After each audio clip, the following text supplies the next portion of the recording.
Now listen up. You are live on TCTV and YouTube.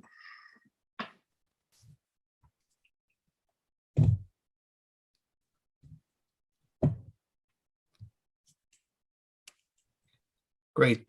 Thanks, Steve. I'm just waiting for it to come up on the remote. There it is right there. All right. Good evening. The time is now 6:30 p.m. I'm Chairman Mike Curry, and I'd like to call the Select Board business meeting to order on this 12th day of January 2022. Please rise and join me for the Pledge of Allegiance. I pledge allegiance to the flag of the United States of America and to the republic for which it stands, one nation, under God, indivisible, with liberty and justice for all.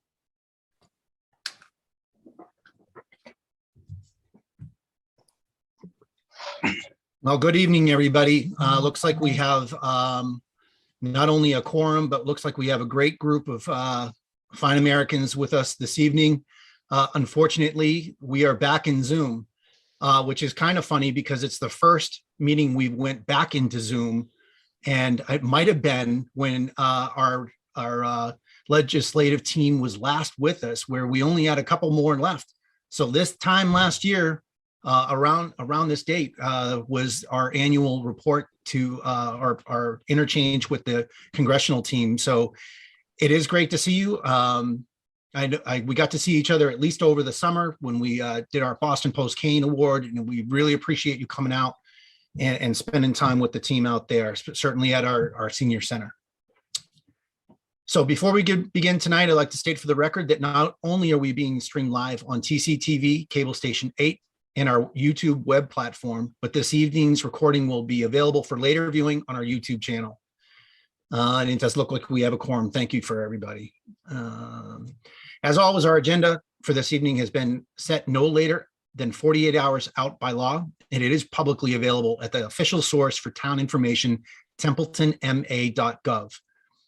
Although I have the discretion as chairperson to add and remove from the agenda, it has been set to allow for time, personnel resources, and public awareness. I reserve the right to move agenda items around to best fit our business and guests. Thank you. And since we're here on Zoom, I'll revert to some of the rules that we had before, or at least some observances. Public participation and comment is still possible via the chat section of the live stream on YouTube. I and TCTV are monitoring the chat session and will address any comments and questions as they appear or when appropriate. Remember, this chat area is part of the permanent record, so if it isn't already apparent, please state your name as you would during town meeting, as most YouTube names can be informal. And it is a good thing to remember that the live chat is about 10 to 20 seconds behind the live meeting. So if I don't see it right away, I will circle back and get there. And a couple Zoom rules of the road. Please use video when possible, although if you're waiting for your agenda item, it's better to have it off. Use the mute feature when not speaking. Although TCTV and the chair can place any and all on mute, it is easier for you to control your own button. If you wish to speak, you may raise your hand, use the raise hand feature in Zoom, or politely break in if you're only on telephone. If you wish to see material shared on the screen, like the agenda or a map, please request that of me. And if I don't have the document, you can quickly email it. I've got my email up on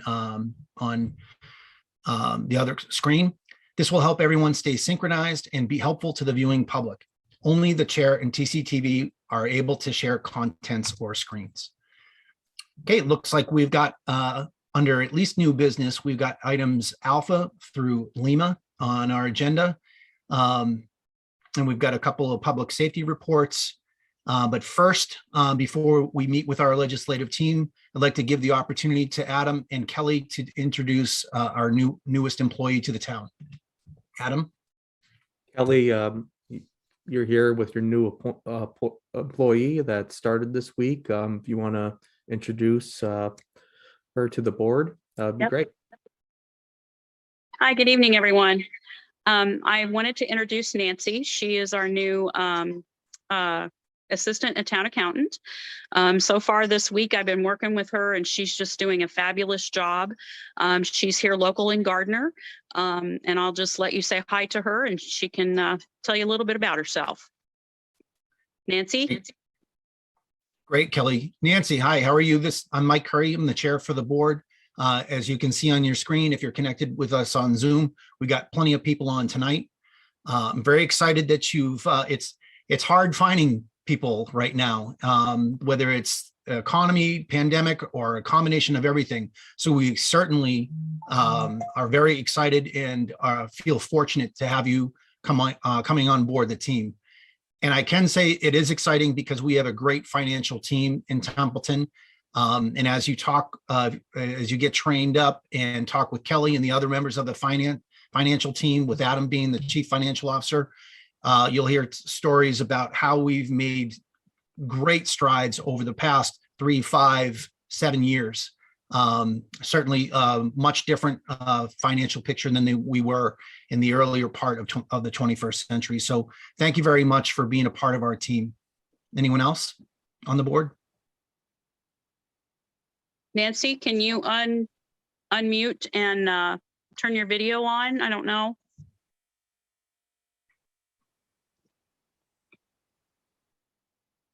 Here she is. You see me? Good. Yeah, we don't see you, but we can hear you. Oh, okay. My computer froze for some reason. So we quickly switched to my husband's laptop. So you know his name. Oh, I don't know if you- so, Hi, Costas. How are you?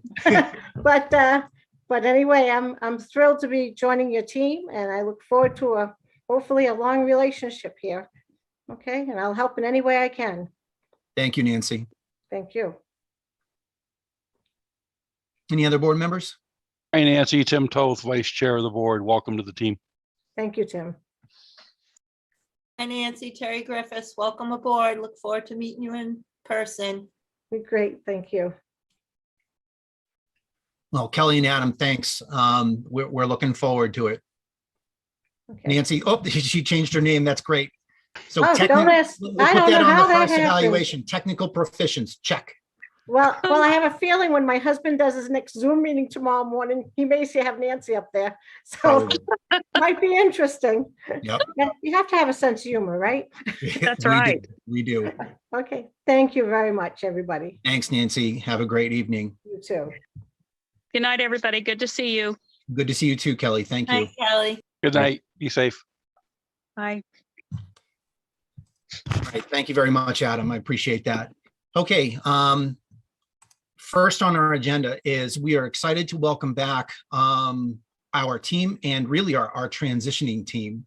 So we've got Senator Ann Goby, we've got Representative Susanna Whips, and we've got Representative John Zlotnick with us this evening.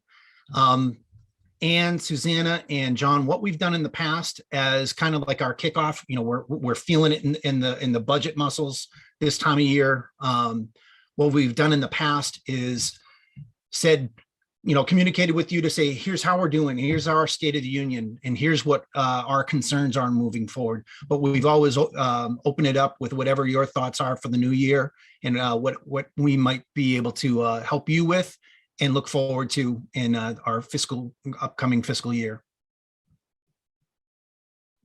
Well, thank you. And it's great to see everyone. And as you mentioned, Mike, we're in a bit of a transition as everyone knows that every 10 years, Massachusetts, like the rest of the country, goes through redistricting. And in this redistricting, because some of the changes in population, probably not a big surprise, most of the population shift and the growth was in more of the eastern part of the state, actually from Worcester east. Worcester is now the second largest city in New England. It grew by quite a bit over these last 10 years. And we lost, unfortunately, some population in the western part of the state. And so that has required a bit of a shift. And in that shift, the House of Representatives unfortunately lost one of their representative seats in the western part of the state. And because of that, Representative Whips is her district. I guess, Susie, I guess it's okay to, you kind of going a little bit more west. To the west. Shifting to the heading west. to the west. And with that, we welcome our good friend John Zlotnick, who we've always worked very closely with right from the town of Gardner. And I know he's very familiar with Nancy from his years in Gardner as well. And so John has the privilege of coming in to Templeton. John and I and Susie, the three of us have always worked together. And so there is a bit of a transition. The bill was actually signed in November, making those new districts official. And part of the reason for that at that time is because according to our state constitution, state representatives have to live in the district that they're going to run in for a year before the election. So it's actually official now, and we're all doing things a little bit, with transition. I know Susie doesn't want to leave Templeton. She's hanging on as tightly as she can. Well, John's trying to kick her out, but no, we all work very closely together. On the Senate side, the Senate changed dramatically as well. One of the things is that we fought rather hard to try to keep the 5 senators that we had for the western part of the state. By doing that, though, my district took a pretty big hit. Of the 28 towns that I currently represent, I'm losing 13 of those 28 and gaining 7 new areas, and I'm going further east. Fortunately, I get to keep Templeton, and I'm going to be moving into John's home city of Gardner is going to be one of the new areas that I will be going into. So that's a little bit of what's happened with the shift. And during this kind of transition time, Susie and John will continue to work together. And so I guess, you have the best of both worlds because you have 2 great representatives that are here to help you out during this time that we're kind of going into transition. On some of the positive things, I'm not going to steal a lot. I'm going to let, I know that Susanna has some things to say, and I know John wants an opportunity to introduce himself as well. For those who don't know him, I can tell you that in the years that I've been in the legislature, John and I also have been in the House together. He's been a superb partner. And even though he hasn't represented Templeton, in many ways he has. He's been very involved with issues, especially at the Otter River Sportsman's Club. He's a big enthusiast and a big helper on environmental and sportsmen and women issues, which has been great. He's also a very big supporter of first responders, of our police and fire. And I see Dan, I know Chief Dickey, and I saw Chief Bennett is on the call. And also congratulations, Michael, for becoming the president of the Central Mass Police Chiefs organization. It's nice to have somebody from our communities in that role. It's a very important role, and it's great to see him in that as well. So you've got a great partner with John. He's worked for a long time in city and town government and will be a big help. So you're not having somebody that his feet are more than wet. Let's put it that way. They're drenched by this time. So kind of going into this next year, I think, do you want to, Susanna and John, do you want to say a few things first, and then we can talk a little bit about some of the budget stuff, and then, okay, why don't we do that? Susanna, I'll shift it off to me first. I'm going to be very, very brief and just say I have complete faith in Representative Zlotnick to do a tremendous job in Templeton. We recently met with Chairman Curry, your town administrator, Adam, and just to discuss priorities and what Templeton's vision of the next few years is. So communication has always been great. I feel really comfortable, although I'm going to miss a lot of wonderful people I've dealt with in Templeton, members of this board, the folks at your senior center and businesses throughout the town. So again, I'll be around. I'll always, work with John as a partner, and we out here where we're spread out as much as we are, we really do join together to create a louder voice for some of the issues that affect people out this far in the state. So I will continue to do that with my partners as I scoot westward a bit. So I am proud to introduce John Zlotnick, who does have some ties to Templeton and looks to build stronger ones. Thank you, Susie. Thank you, Susie and Ann, for the very nice words. I'm excited to have Templeton in the new Second Worcester District.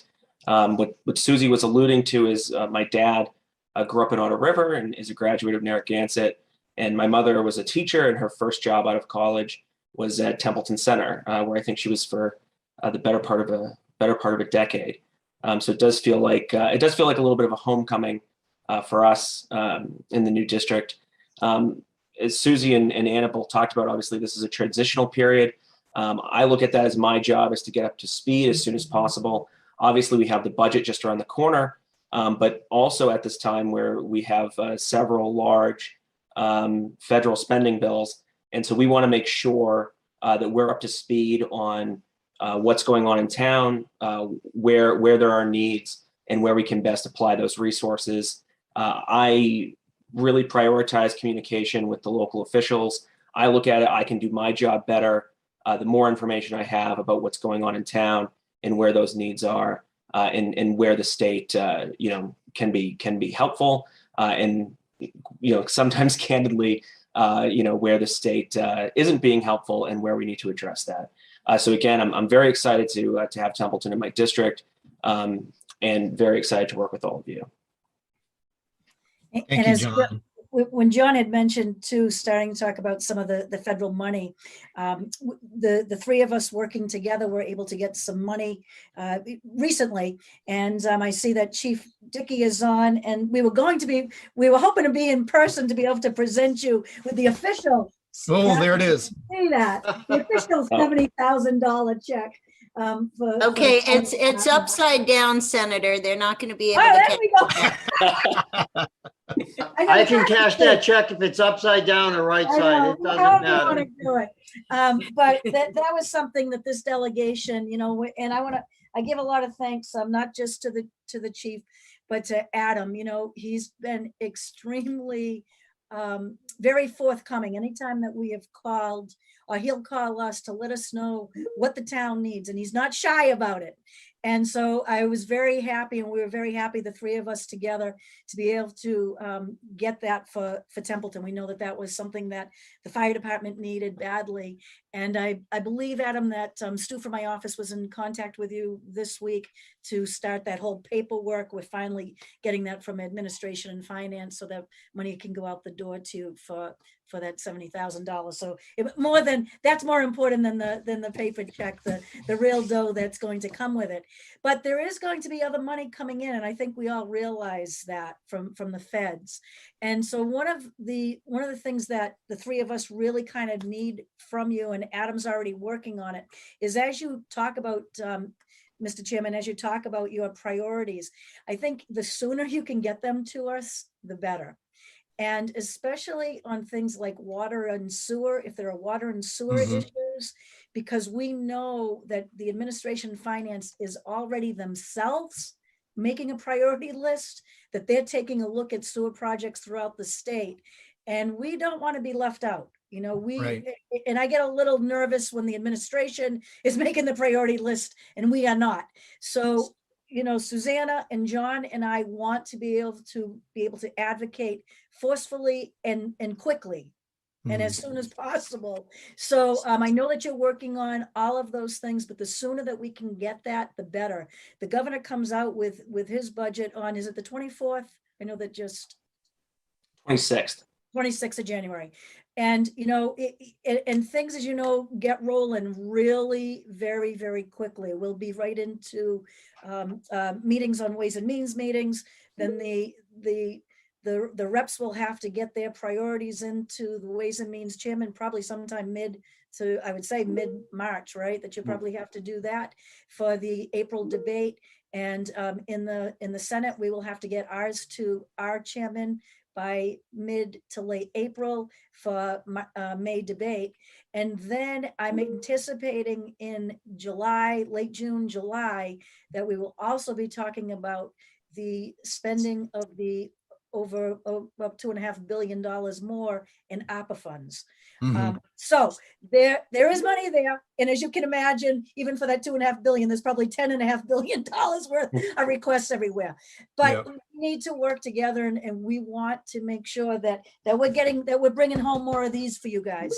That's what's important to us. That's what makes us happy, is what we can do to make your life easier. So Susanna and John, I don't know if there's other things that you want to add to that. Obviously, be happy to take any questions, but I think you've always been great about the open communication. We just want to continue with that. The one thing I'll add is that in the first part of the ARPA bill, in addition to some of these types of things, there were also big chunks of money set aside that the administration is going to start working through, big pots of money for housing, infrastructure, and other things as well that we want to make sure we're taking a look at, to see if there's anything that we can fit into those when the administration starts to put those programs together. Yeah, John, I'm glad that you mentioned that. I think in one of our first meetings, we talked about one of the projects that we had for not Templeton Center, but Baldwinville Elementary, that will be converted into mixed income affordable housing. And this community is already set aside, or actually appropriated I think it's a little over $1 million, about 1.1 million, to be able to have the matching funds for affordable housing. So hopefully that's good news for you to see that we're already ahead of it to try and put these projects. Baldwinville is going to be, a lot of good things are going to be happening in Baldwinville, which is fantastic. I think for years, we've got a lot of criticism that, some of those old industry sites, nothing was happening. And we didn't want a school just sitting, it cost us upwards of $20,000 a year just to maintain it. So to have a plan for affordable housing and to convert some of these industrial properties, I think that this is a good time for us to be proactive when these resources start coming in. So thank you for mentioning that. Adam, I'm not sure on that. Have you, I believe you have until March if you haven't had an opportunity yet. Are you doing the one-stop for, to get in your statement of interest on that? Are you familiar with that, or? Well, I know I've been working with the developer, and he's looking at other alternatives because they have a little bit of a funding gap that they're working on right now with the project, because we're talking about a significant, we're looking at a little over 50 units over there, the Baldwinville Apartments. So I did have them reach out to our CDBG person for the time being. We're looking at other alternatives in a public-private partnership. So I'll send you, Susie and John and I will get you that other information, maybe something you might be interested in, only because the idea is to put everything on one portal so that when you apply to one grant application, you're doing I've at heard the same about it. time.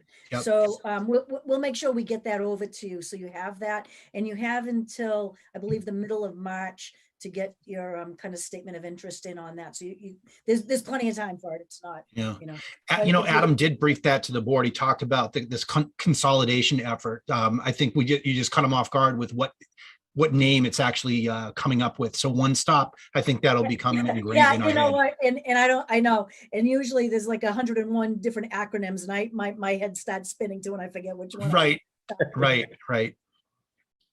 Are there, before I had so many great things that we have accomplished within the last year, even calendar year. I got up to about 20 before I cut myself out. I already talked about the mixed income housing, our budget processes, our bond rating. We've created a problem property revolving fund and policy. We've been using our CARES money appropriately, trying to protect our town staff, so many different projects. Adam has been hard at work looking for those partnerships so we could really kind of put a cap or reduce some of our insurance and benefit costs. So there are so many good things that have come out of this last year, on top of the challenges that we had with COVID. And then Lori Witta and our Board of Health have done a great job, in our emergency management team and our public safety team have done so much to try and keep the faith while we do all these other great things. So it's been excellent. But I want to make sure the board has any opportunity, but I wanted to say some of our biggest challenges, we talked about it before: infrastructure, our Main Street Bridge, Royalston Road, those, any help you can. We have only 9% of our tax levy is from our businesses. our Board of Assessors kind of put up the warning flag when we set our tax rate this last year. They said, we can't stay on this path of resident taxes only. So we're trying to look, recently we had Athol Savings Bank leave our longtime location in Baldwinville. So we want to try and make sure we're working with businesses so Templeton remains a good place to do business, so we can keep that tax levy in a more sustainable mix. This year, we've got to work on our municipal emergency vulnerability and action plan. Now more than ever, everyone canceled their state of emergency mid to almost late last year in 2021, and we're still dealing with the same kind of things. So we're continuing looking at how we can support that. We did a wage classification study. That's huge for us. Like the rest of the country, there are all kinds of employment shortages. It was great to have Nancy on tonight, but sometimes we struggle to retain staff or find qualified prospects and adequately compensate them. It's a tug of war, trying to make sure that we're finding the right people and then paying them enough. And then finally, whether you leave us tonight or you stick around for some of the public safety team briefs, I've got to say our public safety team continues to be overwhelmed with mission requirements, but they're undermanned. We continue to struggle to find the right path to man these critical departments, as well as keep up with the changing legislation that further constricts our departments with unfunded requirements. So those are some of the things that we on the Board of Selectmen, on the Select Board, have really tried to prioritize and look how we can support not only our community, but the team that we've assembled with all of that work to do. And with that, Tim, Terry, Jeff, like to give you a little bit of time. Mr. Chair, if I Yeah, may. absolutely, Jeff. I'll let any one of the three who wants to perhaps speak on this. I'll speak to Ann. She probably knows me the best, for better, for worse. I noticed in the Beacon and some other sources, the MMA website, some of the things that are on the horizon. Unrestricted general government aid. I'm hoping that there would be a sizable bump in that, as outside of the opera funds, all that stuff aside, there really needs to be an increase in unrestricted general government aid due to what was just mentioned, all these unfunded mandates coming on cities and towns, especially the smaller towns. Also, increase in Chapter 90 money. The 200 million a year is just, it's not cutting it. Even the 2015 300 million, I believe the MMA has said that it's like 600 million would be required to just get the roads in decent shape. Cities and towns, I believe it's like 70% of the roads are maintained in the Commonwealth by cities and towns. Again, this 200 million, it's just not cutting it. I was also wondering if this year, if it's possible, since it's reported tax revenue in the state continues to surpass estimates by leaps and bounds from what I see coming from MMA. If the regional transportation costs could be finally fully funded as they were promised back in, I don't know, 1940-ish or something. And regarding the federal funds money, I see there's money coming forth. I believe it's like 100 million set aside for havoc systems and air infiltration in schools. I wonder if there's any talk or thought in the legislature to provide similar funding for towns, for specifically their town halls. Many of them are older buildings, not all of them like Templeton, former schools, but there are a lot of old buildings that are town halls that are just not, I suspect many of them, if not most or all of them, don't have the more than up-to-date havoc and air filtration systems, which I believe is greatly needed.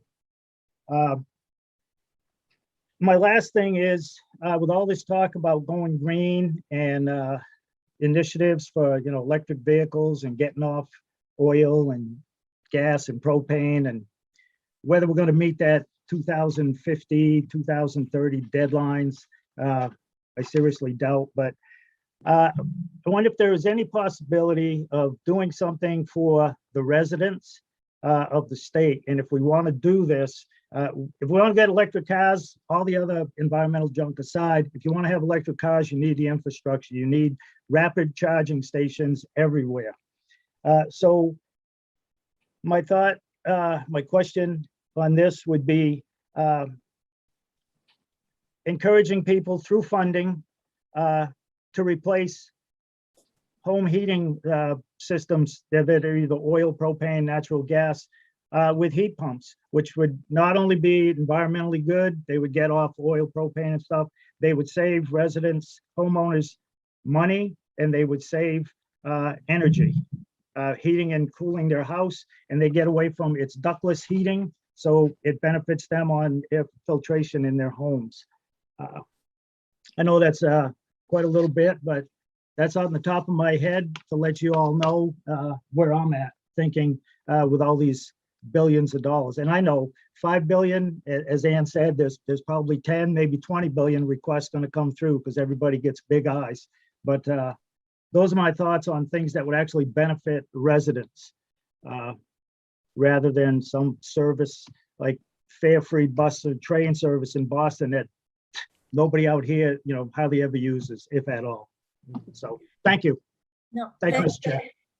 Thanks, Jeff. And, I'll hit upon a couple of those things, and my colleagues, if they want to jump in anytime, feel free to. On the unrestricted government, that's another one of those great acronyms we call the UGA box. And I would be shocked if the governor did not have a pretty hefty bounce on that in his budget. I would expect that you would see more in that, because you're absolutely right. That is something that benefits all 351 cities and towns, that without a doubt. On the regional school transportation, we actually did get up to 94% this year, Jeff. And so Wow. we'll be looking at the 100%. So we did pretty darn well this past year, and we're going to continue to work on that.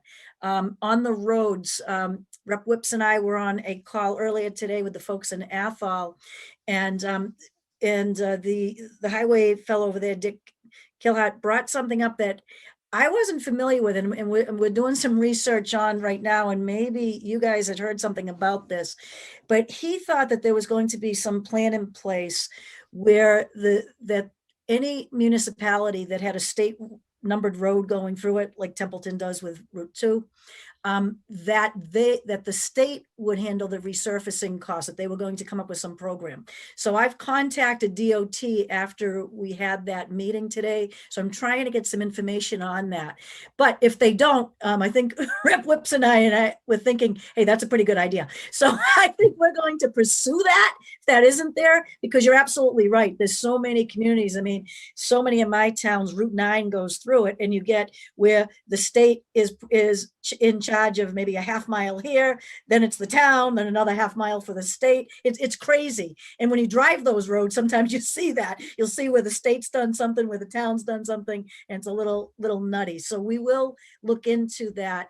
On the the municipal building fund we discussed on our rural caucus meeting just this week, where just like we have the SBA for schools and the library building committee to help with that, there's a play from a lot of legislators trying to get a fund set up for municipal buildings, whether it's public safety complexes or town halls, repair, replace, and rebuild. And as an electric vehicle driver, Mr. Bennett, I can tell you you get a little charge anxiety in some of these areas. And I've reached out, a lot of the companies want to put up these big docks with several charging stations rather than individual ones. And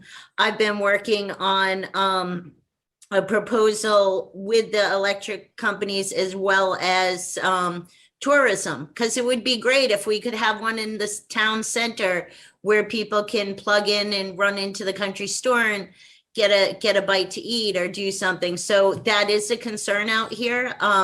It seems to me when you look at a map of all the EV charging stations, a concentration of them are along public transportation routes. And, you know, it's us out here who genuinely have to have vehicles because we don't have the access to public transportation. So that's something I pay closer attention to, because I don't want to be sitting on the side of the road waiting for a big battery truck to come and charge me up. And I don't want it to prevent me from driving around or going places or exploring the Red Apple Farm or so many of the wonderful places we have out here. It could really boost tourism, because if you're nervous about your level of charge, you might not leave the Mass Pike because you know there's always stations nearby. So that's definitely something that I plan to continue to work on. And I'll just add to, I think it was the last point you brought up about helping residents make efficiency upgrades in their homes. I always like to make a plug for this program. It's actually incredibly underutilized. It's the Mass Save program.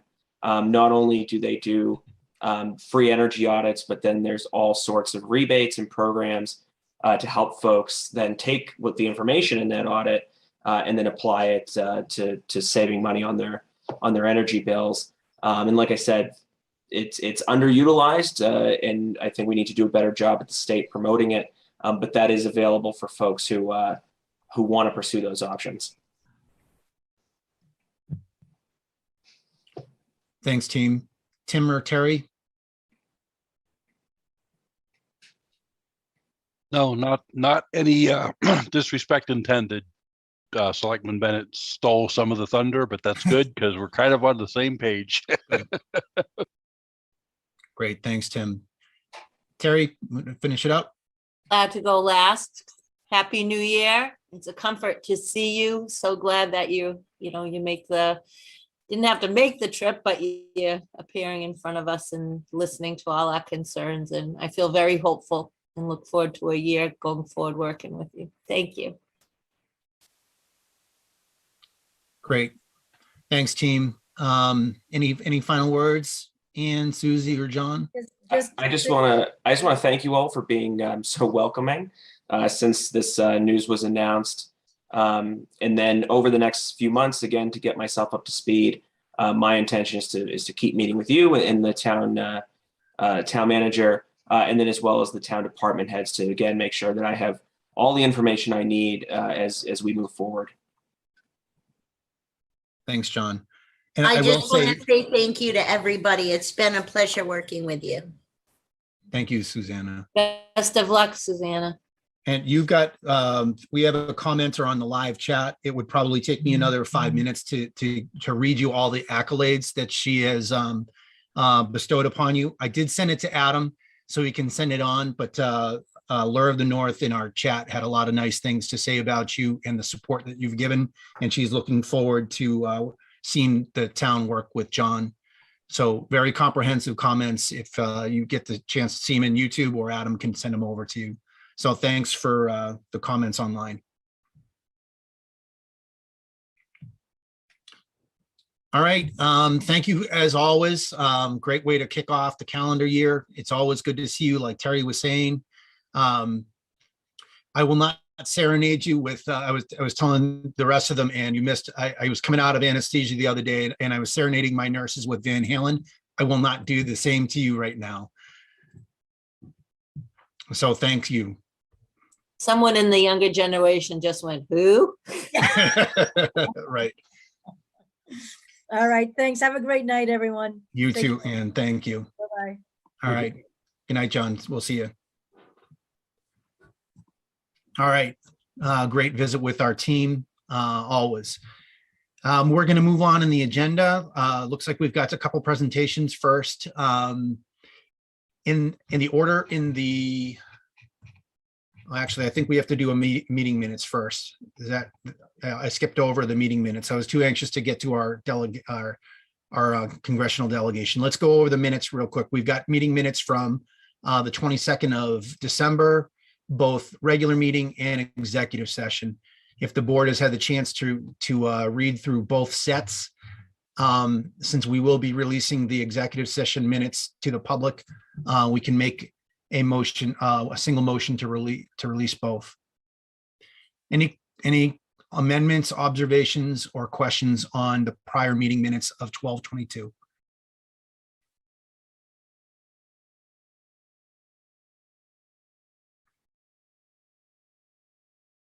All right, I would move to accept the meeting minutes of 12/22 as presented. So moved. Need a second? Second. Thank you very much. Any further comments? Okay, hearing none on the motion to accept the meeting minutes of 12/22 as presented. How do you vote? Jeff? Yes. Terry? Yes. Tim? Yes. I vote yes as well. I don't see Julie on. I thought she might have, sometimes with a Zoom screen, you got to like scroll over. So Holly, we've got 4 yeses on that one. And then on the second set, I move to accept the executive session minutes of 12/22/2021 as presented and to be released to the public. That's a motion. Second. Okay, Terry's got the second. Any further discussions on the executive session minutes?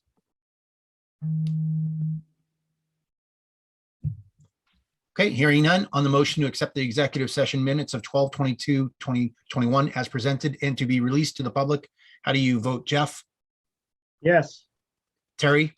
Yes. Tim? Yes. And I vote yes as well. Thank you very much. At this point, is there any citizen input?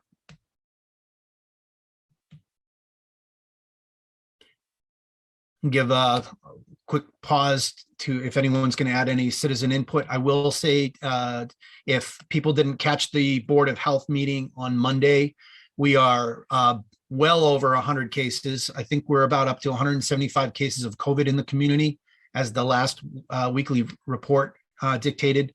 The town is still working behind the scenes to try and address these issues. As always, I think we were over 100 this time last year when we came out of the holiday season. So it's really not a surprise as people gather, but I would just urge the public, as news reports will say, for vaccinated individuals, especially boosted individuals, if you do get it, and Omicron is definitely spreading like wildfire, you stand a very good chance of only having mild symptoms and not going to the hospital, and certainly not losing your life over contracting the COVID-19 virus. So I would just urge the public to observe all of the things that you have been observing over the past 2 years, washing your hands, wearing a mask, get vaccinated, keep your distance, and follow the posted rules at all of these retail spots that you go to. Take a moment to take a look and see what they are before you enter a building, so you don't have any needless confrontation. But we want to try and work our numbers back down again. And, all we can do is just, maintain our vigilance with that. Is there any other public citizen input? Okay, hearing none, let's move on to our presentation of the FY22 second quarter public safety reports. In your packet, you will see that the police are up first. Great to see you, Mike. Hopefully you heard Ann giving you the congrats earlier. I'm not sure if you had heard that, but she congratulated you on becoming the president of the Police Association here in state. And we're ready for your report when you're ready. Can you hear me? Yes, I can hear you. Sorry, I'm having some internet difficulty out here. So I'm just going to touch on everything real quick because of that. I'm not going to read verbatim from my report, but you'll see in the first paragraph, okay, the Commonwealth, many departments like ours are dealing with the new Peace Officer Standards and Training Commission, or POC as it's known. This commission is making sweeping changes to law enforcement as we know it. Some are well-deserved.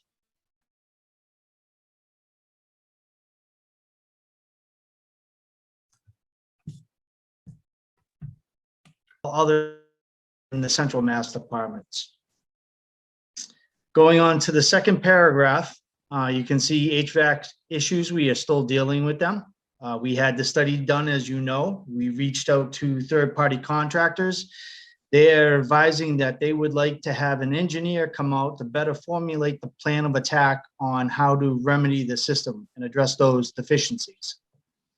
So we have reached out to a few and are waiting to hear back from them.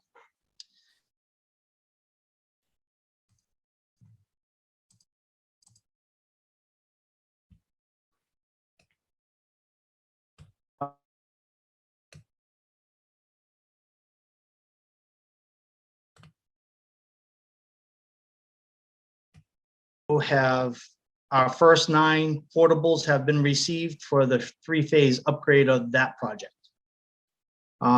Lastly, we have some very nice initiatives that are going on in the third quarter. We're going to be doing a body worn camera initiative made possible by a grant from the Commonwealth to purchase the equipment. We also started a drone program that's a joint initiative with the fire department.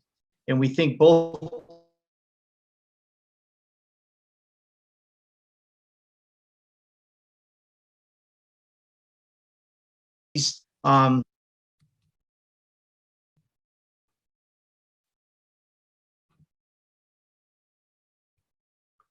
Chief, you're breaking up a little bit, but I think we're getting the high points there. That drone program sounds awesome.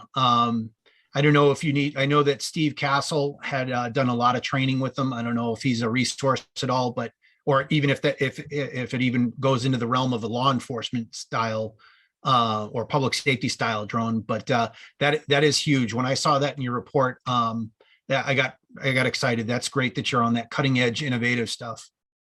Yeah, it's gonna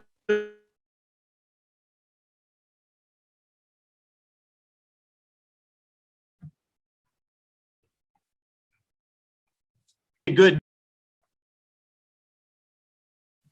Are you able to hear me, Mike? You are breaking up. You said Okay. it's good, and then the screen froze. Well, I can hear you now. Okay, we're one of the only communities have that police and fire combined on the drone program. And then you can see my numbers on the back page. Yep. I'm gonna end it there because I'm having issues. So if anyone has any questions. Mike, when do you think you could operationally use a drone? Do you think that's like a year out, or do you think that it's going to be a steeper curve where you're going to be able to employ these a little bit sooner? Or Dave, if Chief Dickey, if he's frozen. Oh no, go ahead, Mike. Yep. I think we're going to be able to put that into operation within the third quarter. Wow. Well, thanks, Mike. Any other questions for Chief Bennett?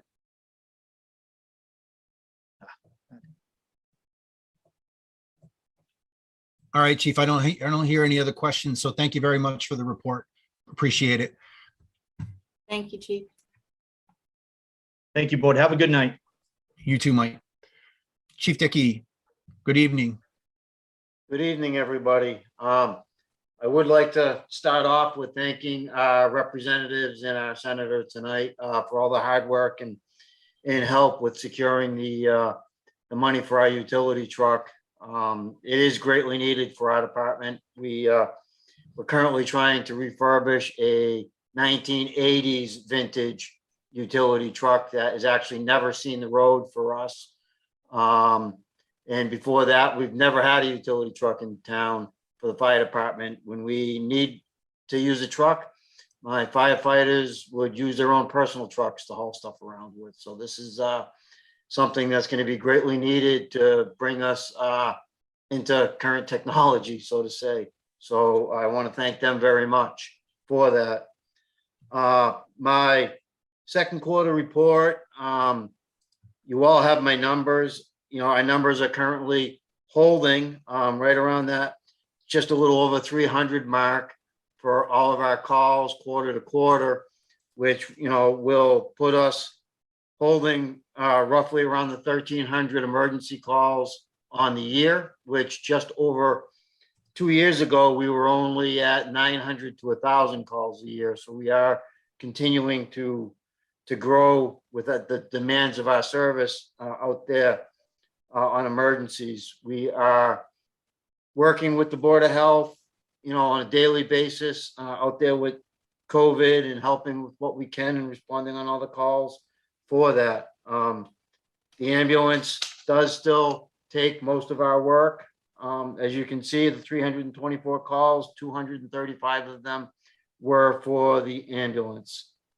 So like Chief Bennett said, we are working together with the police department on the drone program. Looking forward to that. And hopefully that helps, our community and our departments greatly with, I can think of many times that it would have been nice to have a drone quickly. We do have access through them. The police do through like state police, and I have them through Department of Fire Services and so forth, but it takes time to really get them out here at that point. To have something available to us like that is tremendous.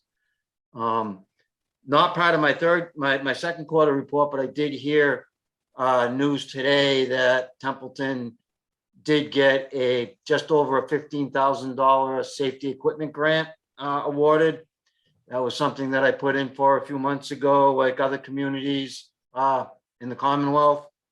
The $15,144, I believe it is for safety equipment, which we will be using for a couple of devices. They're called pack trackers. They help us find downed firefighters in a fire with their SCBAs. It's a tracking system. And we'll be getting self-extrication equipment to put on each SCBA. So firefighters in the building will have the ability, if they get trapped, they would be able to go out a window or something. They would have the rope and the lowering system, so forth, right there on them to be able to self-rescue themselves out of a building before we would even have to go in and search for them. So it's a great program, and very excited to work with Kelly and Adam on getting the funds in and getting them secured and spent and the equipment in. Thank you. Thanks, Chief. Quick question about the grant equipment and the self-extrication and the tracker. To those at home that may be watching saying, when is your department ever going to use that in Templeton? That may be true, but you do a fair share of EMAC, or not EMAC, I'm using the mutual aid. So all of the communities that have unique qualities to it, especially if you're communicating with the other chiefs to say, here's some new capability that we have, that's a huge asset to not only Templeton, but to the region as well. So that's a great thing that I think that you've done for the department. So just today, as you speak of that, just today, we sent a mutual aid engine to the town of Winchton, who comes to us when we need it as well. And we had a crew ready to go in and do searches and so forth at the fire scene. Luckily, by the time we got there and their mutual aid companies got there, they knocked the fire down pretty much. But we did put a crew in the building to make sure a couple apartments were clear. Conditions were good in the building at that point in time, but we were there. That equipment would have been on us. So. Thanks for that example, Chief. Any other questions for Chief Dickey? Just one regarding, and I was going to ask the police chief, but he had internet issues. Regarding the drone, the foreseeable uses of that, could Fire Chief expand on that a little bit, just for general public knowledge? What's the intent of that drone system? So I'm just in the beginnings of really helping with it. I got a briefing from the police chief and in his department on asking for help and so forth. But on the fire side of using the drones, and we've actually done it in Templeton here before, we've used it to help locate wildland fires when we couldn't find them, when they were a little deeper in the woods. The drones today have capability, just like our ticks. We can see heat signatures with them, Oh, so they like a can be FLIR, used for right. search. They can be used for searches, thermal imaging, to use for searches. We've, in the past year, have helped work with the police department. We've had a couple of searches in the woods go on where that capability would have probably cut down on man hours on locating somebody. They can be used for numerous things for the police. I don't want to speak out of turn, but for hostile situations, instead of putting a police officer in danger in certain circumstances, you can get a drone closer to it, to that avenue. So fire wise, big fire scenes, we don't really have the mill buildings in town anymore, but by putting a drone over a fire, and command having the ability to see the pictures from that, I get, from standing in front of a building, I get to see a 360 of that building and see more of what's going on in a real-time scenario. So it has the capability of being a huge asset to us. Thanks, Chief. I see Mike was coming back on. If Mike wants to add in anything, if not, Terry's got a question. Go ahead, Terry. Not a question, just a congratulations on the equipment grant, and I can see how you want to build up your fire department and have the right equipment on hand for the right situations, and you want to leave something for the next team coming forward, because we may only use it sparingly right now and share it sparingly right now, but with the changes coming down the pike in the weather and extreme situations, I can see the value in it. So it's not just for today and tomorrow, but in the long haul, it's worth its weight in gold. Yeah, we're getting better marks on equipping our force. But we've got to get a better mark on manning the force. And that's something that I know that they're looking for us to do that. And as I had said, and I finished up with one of our challenges, I wanted to make sure I was finishing up with our legislative team to know this is important for us. I don't know how they can, it's not like they can whip out a big check and write us a couple $100,000, but it's something that we've definitely got to address across the board with the public safety team. We're doing great on equipment. We got to catch up on manning now. Any other questions for Chief Dickey? Okay, Dave, thank you very much. Appreciate your report this evening. Okay, thank you. Thank you, Chief. And next report will be emergency management. Good evening. How are you doing? Excellent, Mr. Curtis. How are you? Great. We have your report. Okay. I attended the pre-town meeting with the board of, for my warrant article. Yep. And it went over very well. And it did go over well at the town meeting as well. So that worked out well for us. I sent in a pre-application for MEMA's fiscal year 22 local hazard mitigation planning pilot program. Now, this is specifically for getting funds to update our current hazard mitigation plan, which is right. What it came about. It came out in like mid-October, and it had to be, the pre-application had to be in by 11/1. We hadn't moved on it by that time. So on 11/1, I sent in a pre-application.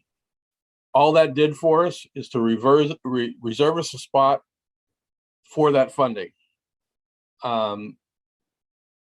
Basically, I was notified on 11/23. The program is on hold until February. So we haven't heard anything about it since then. So as soon as we hear more about it, I'll let you know. But I'm hoping that will cover the entire expense to get our hazard mitigation plan up to date, because that's $25,000. Okay. I volunteered to be on an EMPG work group with MEMA. This is the Emergency Management Performance Grant. it's been the same way for years and years and years. And basically the towns with the most population get the most money. Plus they're getting kind of old on what you can purchase with them. So I'm on this group just to kind of throw some new ideas out there. And one of the biggest ones I'm looking for right now is to try and get the funding changed so that every 5 years, the smallest towns get the most amount of money. Because what it amounts to is some of these small towns, we're on tier 2. So we're not as bad off as some towns are, but we're stuck at that same level of funding every year. And, you know, these big cities are getting almost 100,000. So if they can switch that around every so often, even if it's once every 10 years, at least it gives the smaller towns a chance to build up their equipment and get themselves ready for emergencies. But we'll work on it. I did fill out a questionnaire that they had sent out to everybody that they selected, and no scheduling has been done yet at this time. So as soon as one comes up, I'll keep you all posted on that as well. I attended a BEMA training on event or incident action plans via Zoom. Attended several select board meetings. The biggest thing that kept me busy most of this quarter was that Depot Pond Dam. We're still monitoring the dam, even though we've been able to cut it back to maybe even once a month now because the ice has settled in. So Don Moran has been going up there occasionally though and checking out just to make sure that the beavers aren't doing anything, which is would really kind of be bad in the wintertime, but hopefully they won't do it. I authored a letter. It was reviewed by the town administrator and our legal department, and then it was mailed to inform the abutters of the dam and its condition. And I believe a copy of the DCR Office of Dam Safety letter was sent with that. I'm not positive. My contact info was given on that letter, and I received absolutely no calls from any of those abutters. But I understand one resident notified Adam and has been in discussions with him about it. Yeah, there was 2 that showed up to the meeting. Okay. So it looked like there were 2 interested, and you know, there are definitely some concerned faces around the room. Thanks. Okay. And there was several meetings throughout this quarter over that, you know, working out issues and whatnot. And we're even going to do a little bit more on this meeting. But I applied for and was awarded the 2021 EMPG grant for $2,900. This is going to pay for some video conferencing equipment and a couple of winches with associated paraphernalia to run them correctly. And we did get a new MEMA coordinator assigned to Northern Worcester County. His name is Alan Phillips. And I've got a call into him already. I asked him to get me some contacts for like the Army Corps of Engineering or any other dam specialists that could help us out if we decide to move forward as an emergency type situation with that dam. And I have not heard back from him yet. Okay. And that's my report. Thank you, Rich. Any questions for Rich? Not a question. All right. Just again, thanks for everything that you're doing, Rich. It does not go unnoticed. Thank you, Tim. Much appreciated. And Rich, you're going to hang out for the dam discussion? Yes, I am. Okay. I might take it out of order after Bob's report, just given the rest of the people that we have are waiting on one of the other issues. But you don't mind hanging out a little while? I'll be around. Okay. All right. Thank you for your report. Next is the DPW. Thanks for the entire public safety team. We're going to move on to DPW, Highway and Buildings and Grounds. Good evening, Mr. Souza. Good evening, Mr. Chairman, board members. I got your fiscal Y22 second quarterly report. Starting with the Highway Department. We continue to have ongoing issues with the beavers. We had to make some emergency repairs to the culvert and pavement on Royalston Road. Where that was a big part of the beaver problem. Right now, the beaver activities seem to quiet down. And the two spots on Royalston Road that we were having trouble with, we did have a trapper. And we removed, I believe, a total of 5 beavers between the two locations. Crews have been repairing potholes, cleaning, and repairing catch basins, clearing pipes, cross culverts, roadside cutting of trees, brush, chipping.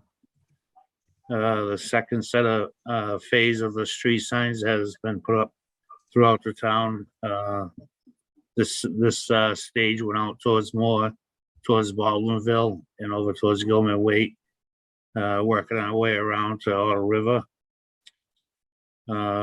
Crews removed the top layer in the granite from Stony Bridge, and we sloped the bankings and put erosion control in, so the water is flowing pretty freely through there. We saved the granite, put it off to the side for the future work that might proceed down there. We're very pleased that we took delivery of the new trackless with training. People might have seen it out there this past week, going through the sidewalks. The guys are very appreciative of it, very safe, very quiet. Should last a while, hopefully, until I let you know I'm all done. Crews have been out there treating roads several times, mostly ice. We only had one plowable event so far. We had 4 road cut inspections, 1 driveway inspection, and 1 trench inspection. And that's on the highway. Any questions for the highway? No, but I said it I before. almost feel like we, like it's a beaver gang. Go ahead, Terry. No, I said it before the meeting. I just really appreciate the salt spreader that you designed and the quietness of the vehicle. It's impressive. That's new emissions, so that wasn't just my part. That's what's out there and pollution control and everything else. They're pretty quiet.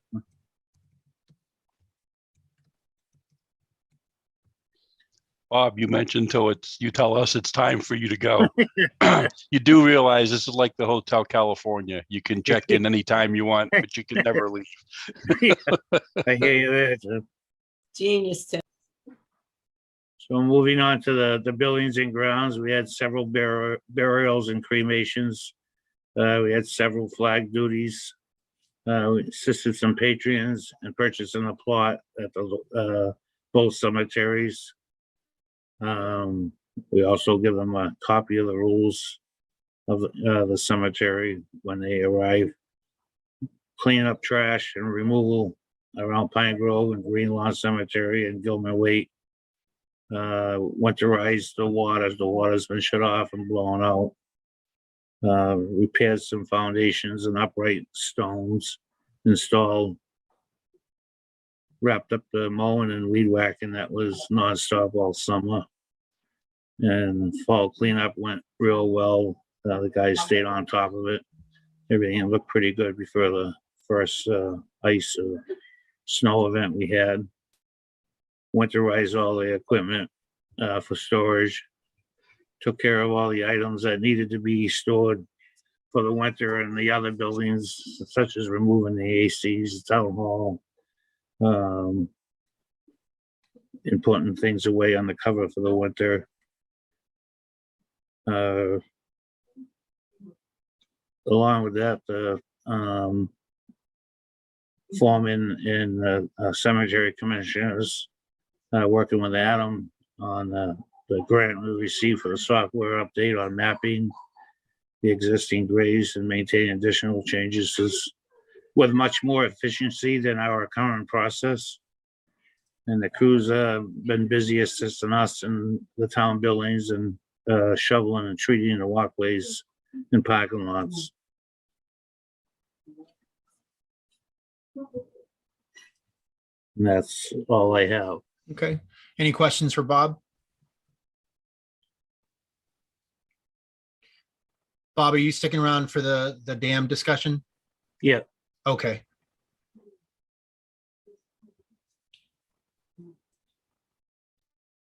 And one last time around, any questions for Bob? Okay, thank you very much, Bob. Appreciate the report.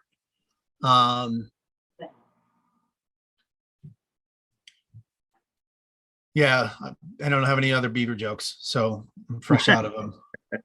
Thank you. Yeah, you're welcome.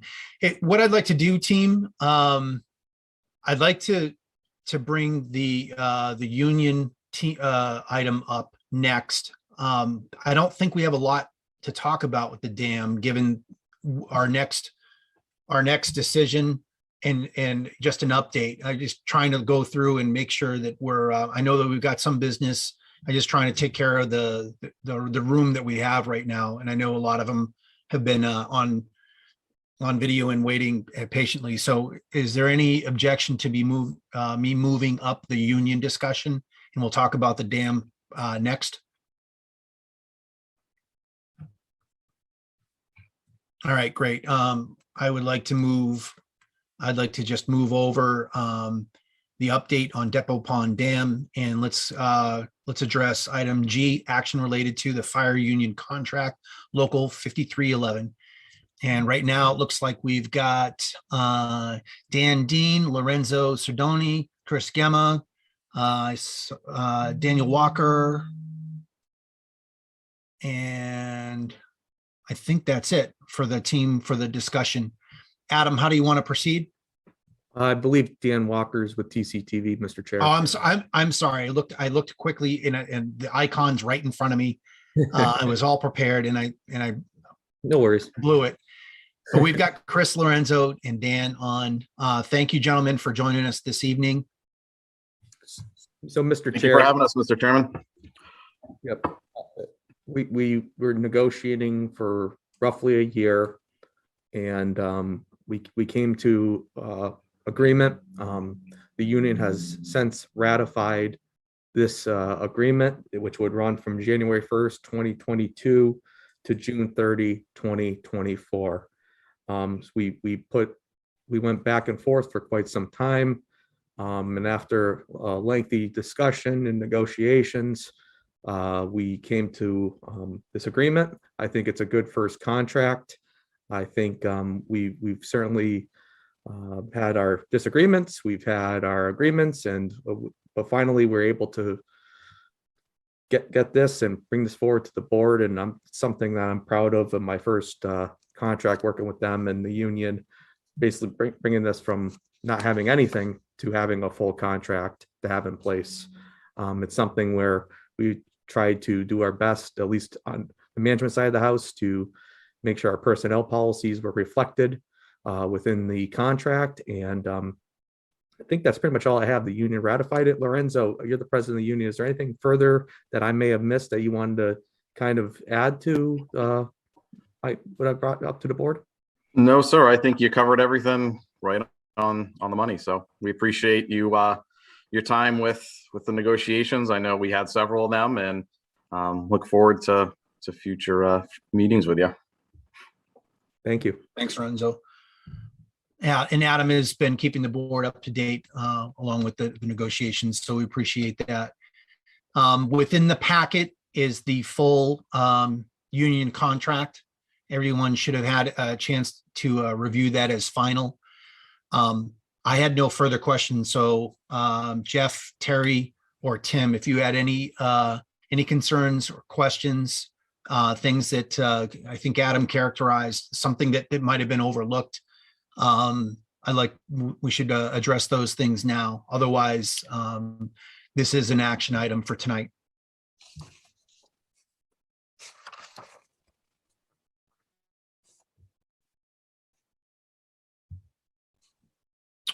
All right, just pause there for a moment. I'm going to offer the motion. I would move to approve the agreement between the town of Templeton and the Professional Firefighters of Templeton, Local 5311, International Association of Firefighters, AFL-CIO, for January 1st, 2022 to June 30th, 2024, as presented and for the board to sign.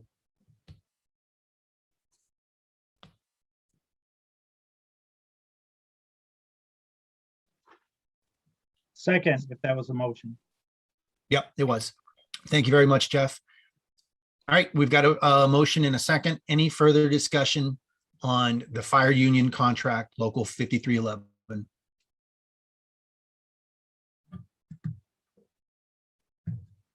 Okay, hearing nothing further on the motion to approve the agreement between the town of Templeton and the professional firefighters of Templeton, local 5311, International Association of Firefighters, AFL-CIO, for January 1st, 2022 to June 30th, 2024, as presented and for the board to sign. How do you vote, Jeff? Yes. Terry? Yes. Tim? Yes. And I vote yes as well. Congratulations to all. A lot of hard work. Nicely done.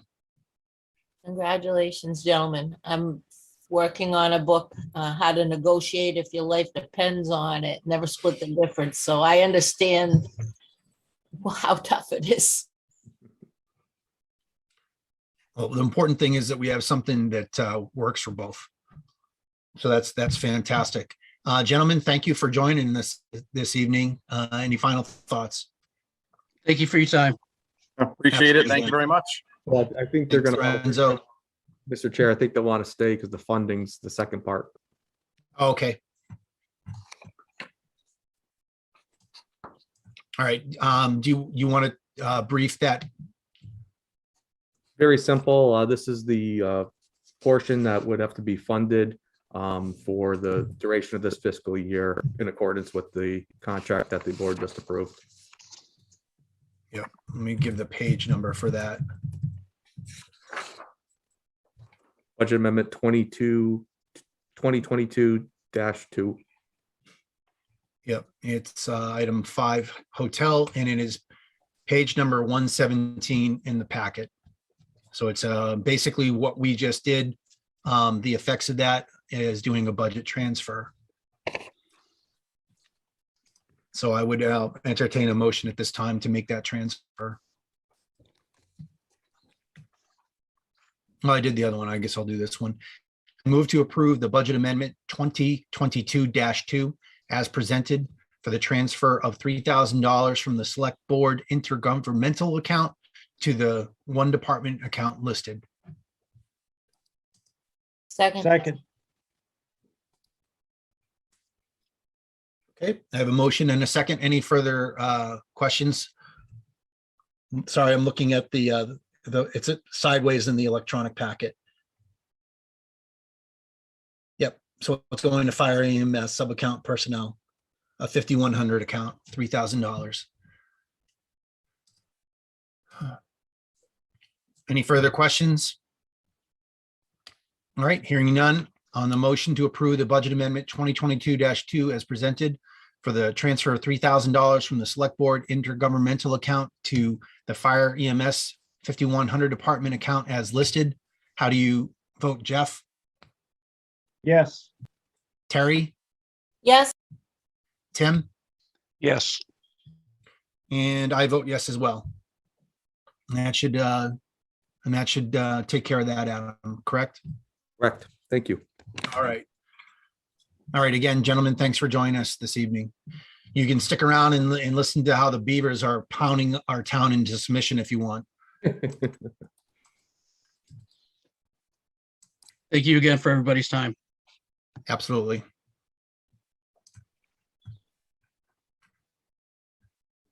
All right. We are now circling back to item F as in Foxtrot, which is an update on the Depot Pond Dam. In your packet, you will see a lot of documents that you have seen before. And I imagine that they are included in our packet as they will be the exhibits when we take our next action, as we're proposing tonight, to go forward with the select board hearing. And the most important part about that is to make sure that American tissue is properly served, properly and adequately served, which is the first priority that we all had when we had this discussion last time we met last year. So on the update, does anyone want to drive that discussion? Adam, we have the letter. I'm satisfied with the letter with the redacted Zoom information. Does Bob or Rich have anything to add? Rich, I'm not sure if you want to jump in here because you had a conversation when we both talked with town council on getting this notice that's included in the packet. Well, basically, we've kind of fine-tuned it a little bit and made kind of decisions of what we have to do. No matter what way we do this, we're going to have to notify him.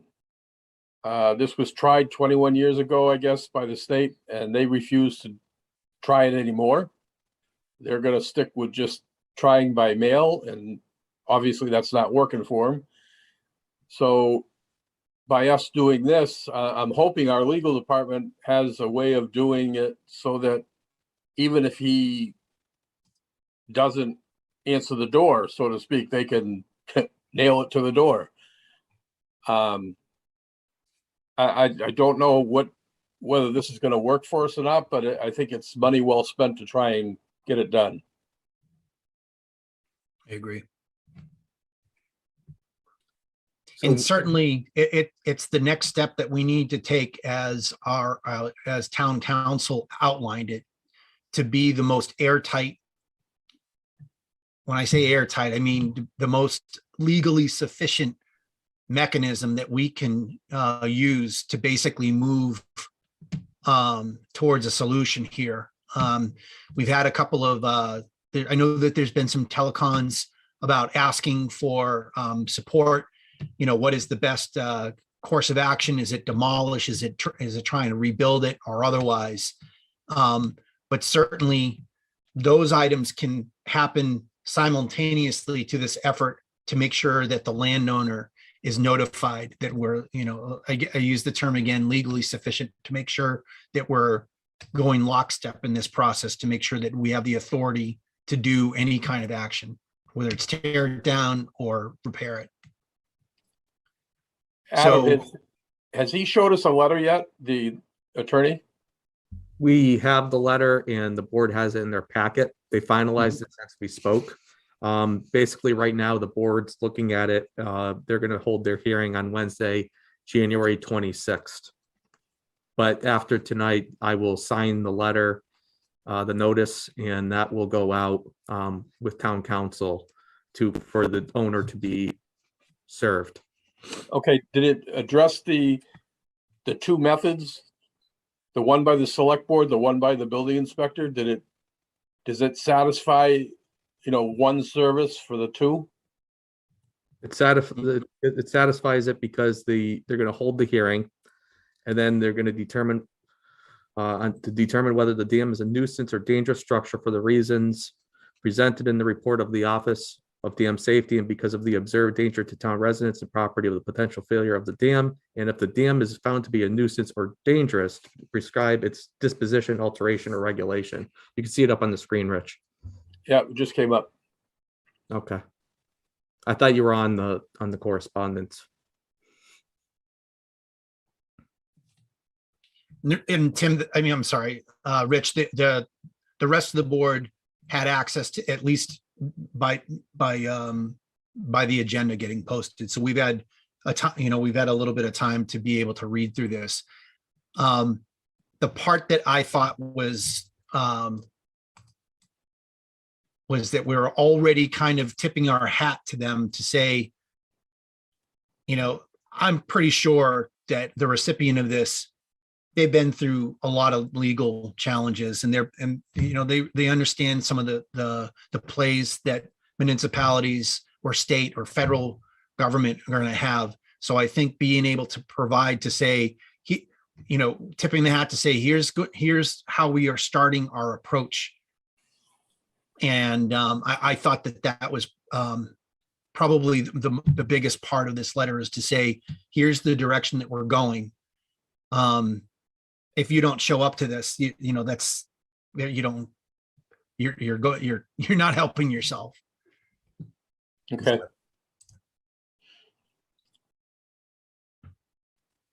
And Adam, off the top of my head, did we give you authority to use these already? In talking with town council, I could get this letter off after the board if they're fine with this, and I could just sign it for efficiency purposes. Okay. I want to say that in whatever motion or consensus the last time that we met, when we talked about this, I think that we did outline what we saw and that understanding that you were going, I'd have to bring it back up, but I'm pretty sure that we gave you authority. I thought you had given Adam that authority on the last one as Yeah. well. I Yeah, concur. I concur, Yeah. Mike. Okay.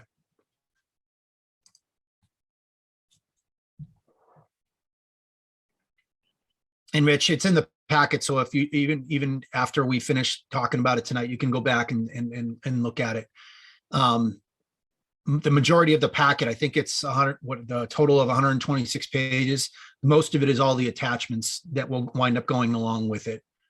So they can see the dire, you know, the several reports, your letter is in there, our town council's in there. We're trying to impart upon the landowner how serious this is and that the town has to take action. Okay. So again, this is an update. Does the rest of the board, are you good with the letter? Yes, I am. I was hoping it would be done by, be sent by now, but great job. Absolutely. And with the holiday, getting process servers to do the hand deliveries can be a bit of a challenge. So to Select Board Member Griffiths's comment, yes, I agree, but realistically, I don't think that was quite the way it was going to play out. Right. It's something that we're trying to move fast on, but go fast, take chances is, it puts more risk on us. And where this is really translates to life, limb, or health of our residents, I really want to make sure that we're going about it the right way with enough speed to be able to protect people downstream of this, literally downstream of this. I agree. I agree. All right. If Bob or Rich didn't have anything else to add, I think Adam's got the right direction, and we'll proceed with that, and we're working with town council. But great job on the letter. And let's move forward. Anything else on the dam? That is it. Hopefully that beaver jokes can be pretty damn funny. There you go. There you Adam, go. I do have one thing. If you could, after you sign the letter and have all the dates on it and everything, if you could email me a copy of that for the emergency management files. What I will do is I will CC you on it when I send it off to town council. Okay. Thank you. You're welcome. All right. Thanks, everyone. We'll continue to monitor that. Jeff's been helping me out in the telecons for that. Okay, moving along in our agenda, the next item is action item related to the wage and compensation study project amendment. And with us this evening, I see on my Zoom screen, Don Jacobs. Good evening, Mr. Jacobs. Great to see you again. Yep. You're on mute, but we could see that you said hi. How's that? We can hear you loud and clear now, sir. Oh, great. Okay. I never know which way to do it. It's a pleasure to be here. Fantastic. Okay, in our packet, this agenda item starts at page 118. Adam or Don, you want to just walk us through that? So what happened was Don did a good job putting together our studies so far. We ran into going through everything. We had some stipended positions within the recreation department that where they didn't have at least that I came across, I didn't find any job descriptions or any kind of metric that they use. So in order for have consistency across the town departments, I felt it would be appropriate for him to review the Templeton's Recreation Department. Also send the information out. I'm going to send him on the study we had done by Westfield State University. And I really want to get the Recreation Department to be sustainable, where they have their own fees and to utilize the community revolving fund more so than relying on the town budget. So what I had Don do is I'm going to have him look at a project amendment. It requires your approval. It's covered within the state grant that we received. And he's also going to do providing us with some evaluation instrument. I don't think that was in here though, Don, on the valuation instrument. But that Oh, would we be- haven't developed, yeah, we haven't actually developed it yet. Yeah. Okay, so Don, if you want to take it from here, I outlined to the board what you're looking at doing with the Recreation Department, but at the same time with that evaluation instrument. Yeah, sure, Adam. I've already had a couple of conversations with Jackie relative to giving me a better understanding of how her department functions and what this grant was intended to do and the positions that she has within her department. And we've already written one draft job description, which I gave Adam a copy of earlier, just as a starting point. I guess the only thing I would want to share with the board in that regard is that the process that the board has approved in establishing a classification compensation plan for your general government positions is the exact same process that I will follow in working with her. And I think it's important for the board to have an understanding of that. So from a process standpoint, in other words, how to pay positions and ultimately how to pay employees, the process is the same. The results may be different because of the nature of a position or the type of position or the way a department functions. So that part of what Adam has asked me to do is already underway. And as I said, we've already completed one initial draft job description. The other thing that Adam has asked me to do is really to go back and take a look at, very similar to what you asked me to do with regard to how you were paying positions, general government positions that ultimately resulted in the development of a classification compensation plan consisting of grade levels and salary ranges. And now within that structure, what Adam has asked me to do is take a look at now how to pay employees. If you recall, in developing the ranges, one of the things we tried to establish was a range that was competitive, quote unquote, based on not just market data, but also based on the rate of pay of an employee and their years of service in their current position. And the board has now approved a plan that, when I say is now competitive, it's competitive based on those three criteria. That sets the stage, frankly, for the town now to really step back and take a look at how to pay employees. And my understanding, based on what the town has been doing up until now, you've been paying your general government employees, correct me if I'm wrong, Adam, my understanding is you've had a merit system in place for, I think, 3 or 4 years now. So the concept of awarding an employee more money based on what they accomplish, unlike most of the towns I work with, frankly, when I say most, I'm saying 90%. That concept alone really distinguishes or sets Templeton apart from just about any other municipality I've already worked with. So the concept is alive and well.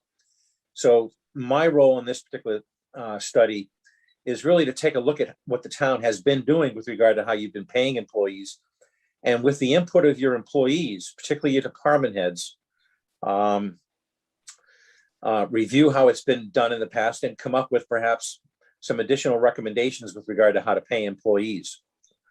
So in developing the ranges, we've now put on the table, we've now introduced the idea of determining whether some employees today are being paid competitively or not with the marketplace. And we've done that. That was part of the initial study. So competitiveness is now a criteria that frankly is sort of on the table, so to speak, that the town might be able to use in terms of paying employees more money or less money than others. Just as merit, or what I prefer to call accomplishments, that concept is alive and well. Your current plan that you have, and I've had a chance to review it, I think does a good job of describing different skills that employees need to have. Where I think that plan needs to be strengthened or expanded is developing really 3 other components to make up the overall employee compensation plan. One of them being their job duties, what they do on a regular ongoing basis. Secondly, what their objectives are, which unlike job duties are time bound, they're specific, they're measurable. And that objective component has been part of your evaluation program. And so really all we're going to do in that regard is just reinforce that concept of paying people more money based on performance, but take a look at, how effective it's been, and if not, what adjustments can be made to make that component more effective.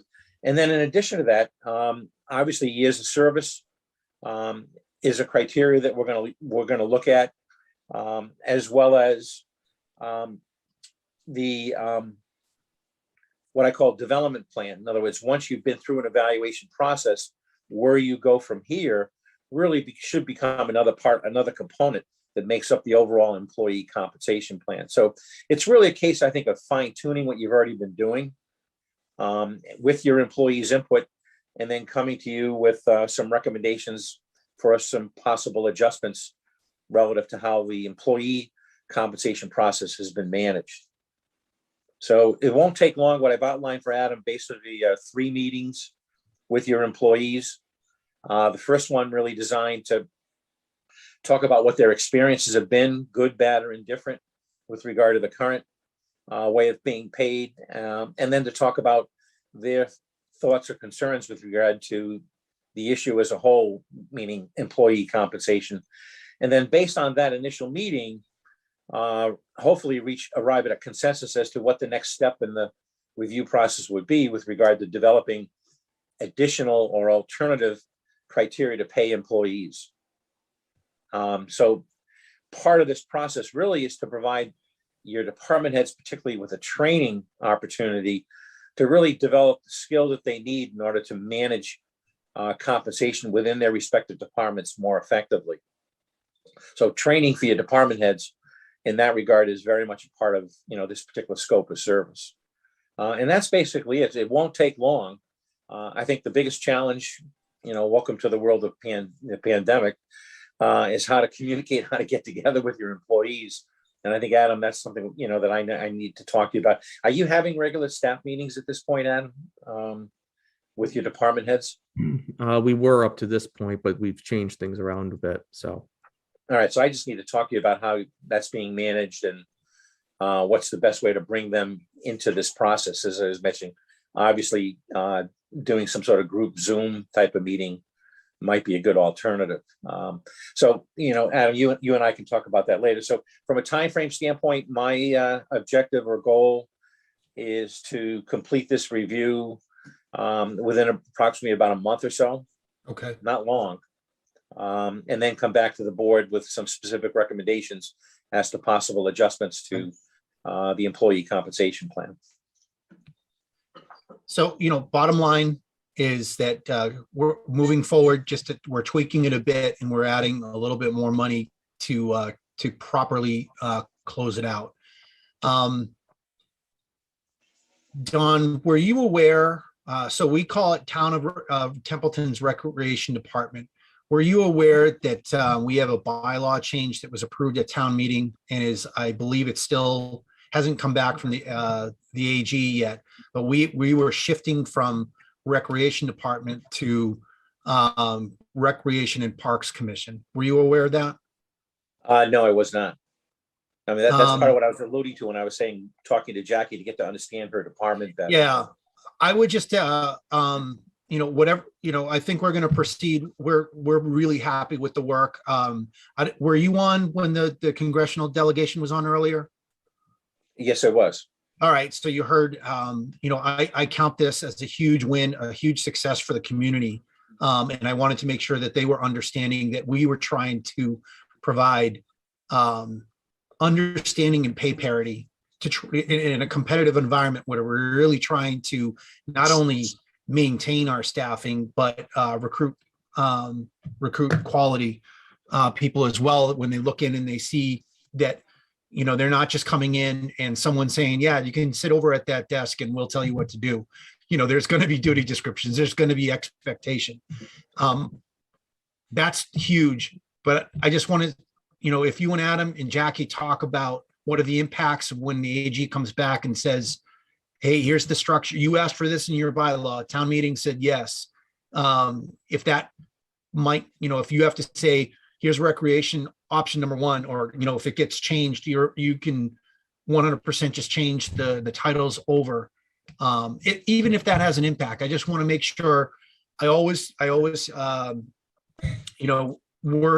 words mean things. And I know Jeff is really always stressing that to the board to make sure that we're using the proper terminology.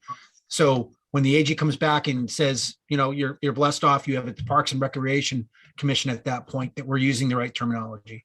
That's all that's all I wanted to offer. No, that's very well put. Okay. And again, I think it ties back to what I've alluded to earlier with regard to the process that the town has now established relative to paying positions and secondly employees, not just based on market data, but more importantly, based on what the pay equity law refers to as the comparable value. In other words, what do you need to know? What skill and or ability does an employee need to have? And those become the criteria, the primary criteria, most important criteria to determine how to pay people in comparison to one another. So I think looking at what you're doing with the recreation program, again, is unique to Templeton. And I think that the compensation plan will just follow what it is what you're already trying to do. Okay. And what you've established in relative to managing departments and providing services. So Thanks, the two go Don. hand in hand. You're welcome. Tim, Jeff, Terry, any questions for either Adam or Don? What we're looking at tonight is just amending the contract to tweak it a bit so we can incorporate all those things that they just discussed. Yep, very straightforward, very well presented. Thank you. Terry, did you have something? I saw you came up. Mute. Well, just being involved with the rec department for as long as I have, it's really bringing it into the current situation that we have now, bringing it current, especially with swimming, keeping your water safety instructor certificate up. There was no real, what do I want to say, accountability, so to speak. And, Sure. and I know we have trouble keeping refs and stuff like that. So this might solve that problem, or at least enhance what we have to offer. Thanks, Terry. I would move to approve the budget amendment. I'm sorry. I move to approve the amendment to the wage and compensation study project proposed by the principal of DI Jacobs Consulting Company as presented and for the town administrator to sign. Second. Okay, I have a motion and a second. Any further questions, comments, or concern? And that was presented, the money that's attached to that, as you see in the letter, would be $3,000 amendment. And that's from a grant. Right, Correct. Adam? Okay, hearing nothing further on the motion to approve the amendment to the wage and compensation study project proposed by the principal of DI Jacobs Consulting Company as presented and for the town administrator to sign. How would you vote, Jeff? Yes. Terry? Yes. Tim? Yes. And I vote yes as well. Don, thank you very much for coming on this evening and hanging in there with us. My pleasure. And Adam, thank you very much. Looking forward to it. All right, we'll keep you informed. Thanks, Don. Sounds great. Very good. Have a Good good night. night. Good night.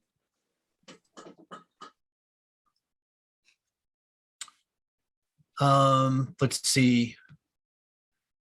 Don, I'm sorry, Ron, I think we just have, we're just going to talk the mini split contract award. We've already been talking about it, so take just a minute or two. I know you've been patiently waiting and I think you're up next, or at least the MVP action grants are up next. All right, next item is item J as in Juliet, action related to the Town Hall mini split contract award. Adam? Mr. Chair, members of the board, we went out to bid for the Town Hall mini split. As you know, we believe it was back in 2018, Jeff, that town meeting voted for this. And there was an appropriation of 17,500. We did receive one bid from Performance Plumbing and Heating for 14,288. So that we were fortunate where we did receive a bid and we could proceed forward with that project within appropriation. That's all I got in this one, Mr. Chair. Performance Plumbing and Heating, Correct. that's the vendor? That is. Okay, and that was the only bid that came in? It was the only bid that came in, and Holly did mention to me that they did some work in the town before, and Okay. they were satisfied at the time with the performance. Holly, did you want to add anything further? Because you've had some experience with it. Yeah, they did the heating system in 2015, I believe. They didn't, it's still working for us, so they did a good job on that. All right, thanks, Holly. Yep. Any questions for Adam? Any questions on the bid results and that final amount? I think it's awesome that we're able to get a bid in that is under the amount that was approved and specified. Absolutely. Thanks, Tim. All right, if there are no further questions, I'd entertain a motion for that contract award. Mr. Chairman. Go ahead. I move to approve. I move to award the contract for the Town Hall Mini Split project to Performance Plumbing and Heating in the amount not to exceed $14,288.00 for the town administrator to sign the contract and all associated documents. We got a motion?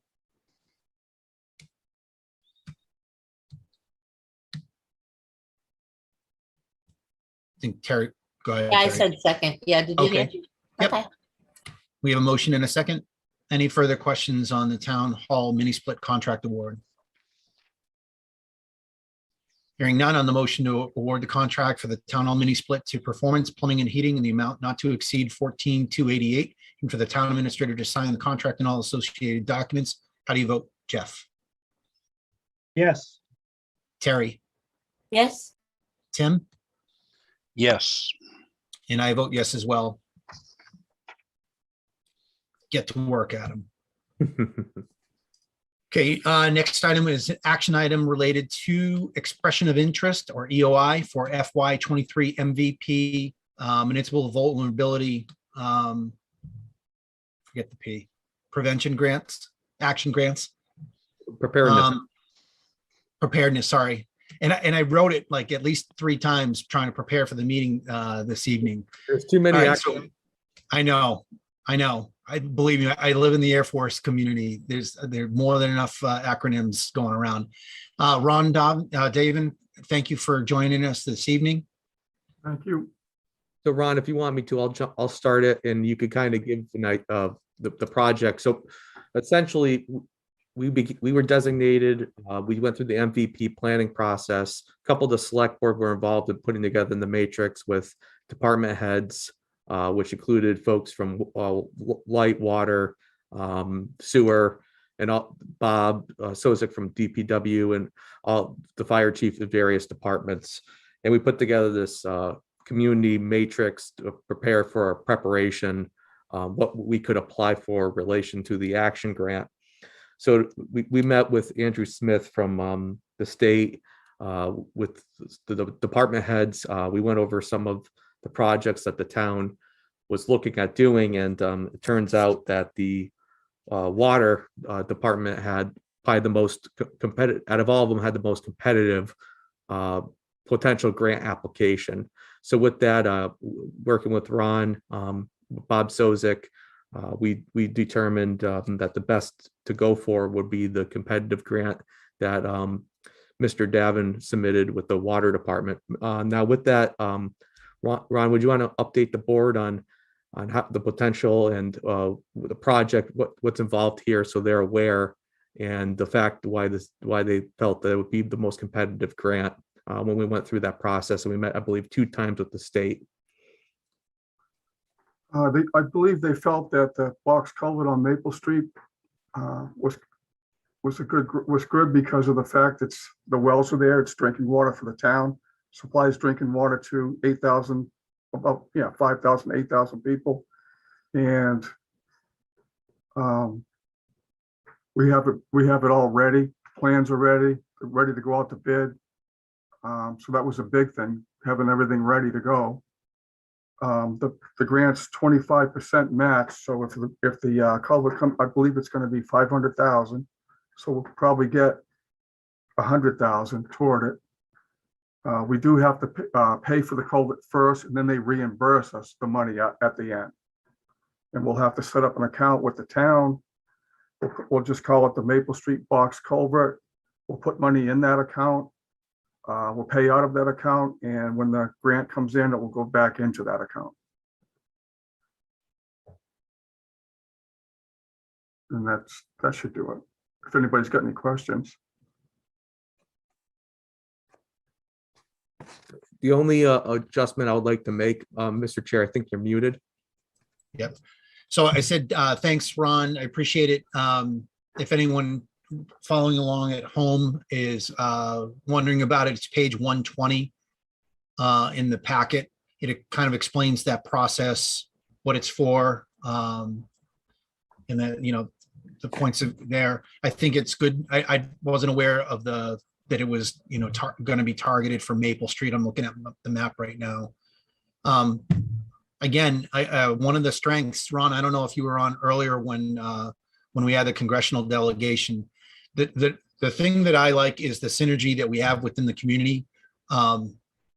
They hear the same things from, it doesn't matter what department or committee or board member, we're all kind of working towards better things for the community.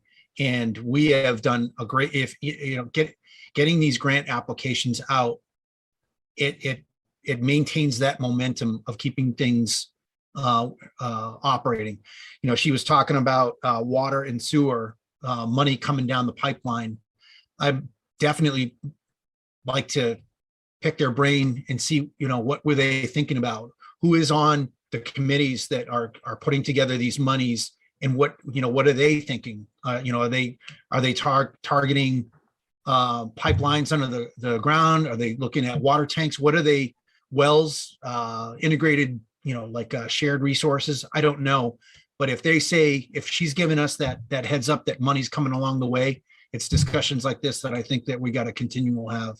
So I'm a big fan of this. I think this is a good way to go. So, Mr. Chair, if I could just make an amendment to the motion, the draft motion. Okay. Because Ron's familiar with the proposal, with all the documents, he has it over at the water department. Could the board delegate a rep from the water department to apply for the grant? Just because they have all the documents over there, I wouldn't be able to. I would have to. It would be more expeditious of us to have them, and you would delegate that authority to them. Go ahead, Terry. Oh, sorry. I just want to say that sounds reasonable, Adam, and it feels good to have served on that MVP, that to see it actually something come of it. That was a few meetings and a lot of discussion, and to have this come our way. I'll be interested to see how it moves forward. That's right, because you were on there with Ron too. Yep. Adam, I see what you're saying. I'm